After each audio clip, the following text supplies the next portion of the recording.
Urgent, la Copa del Rey vient de confirmer une mauvaise nouvelle pour Barcelone et vous verrez tout en détail ici dans cette vidéo, mais avant de parler de cette mauvaise nouvelle, nous devons vous apporter une autre excellente nouvelle que Barcelone a confirmée ces dernières heures et qui concerne l'un de ses principaux joueurs.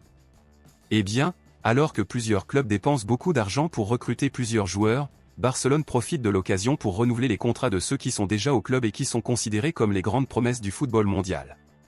Au cours des 2 derniers mois, Barcelone a renouvelé les contrats de plusieurs de ses joueurs, et aujourd'hui elle a renouvelé le contrat d'un autre d'entre eux, et c'était de notre défenseur Pau Cubarsí. Cubarsí a désormais un contrat avec Barcelone jusqu'en 2029 et c'est une excellente nouvelle, principalement parce que Cubarsí est un excellent joueur et l'un des principaux acteurs de l'effectif actuel de Barcelone. Eh bien, je vous ai informé de cette excellente nouvelle concernant notre défenseur Pau Cubarsí, passons maintenant à l'actualité principale, bombe exclusive de dernière minute.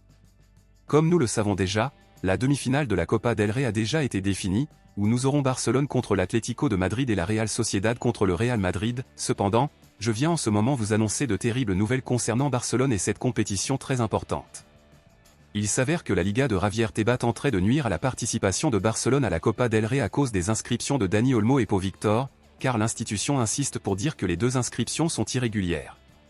La Liga déclare que Dani Olmo et Pau Victor sont inscrits et jouent de manière irrégulière dans tous les championnats, ce qui pourrait entraîner plusieurs conséquences pour Barcelone puisque le club est conscient de ces irrégularités et continue d'utiliser les 2 joueurs dans toutes les compétitions.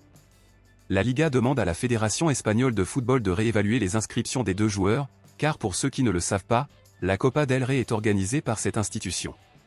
En fait, nous espérons que cela n'aboutira à rien et qu'il ne s'agira que d'une autre tentative de Javier Tebas de saboter Barcelone. Cependant, nous resterons attentifs et nous vous apporterons ici toute nouvelle importante et actualisée à ce sujet. Beaucoup s'inquiètent de cette nouvelle et des chances de Barcelone d'être disqualifié de la Copa del Rey, donc selon vous, sur une échelle de 0 à 10, dans quelle mesure considérez-vous ceci comme une terrible nouvelle? Dites-le moi ici et je lirai votre commentaire, je vous verrai dans la prochaine vidéo.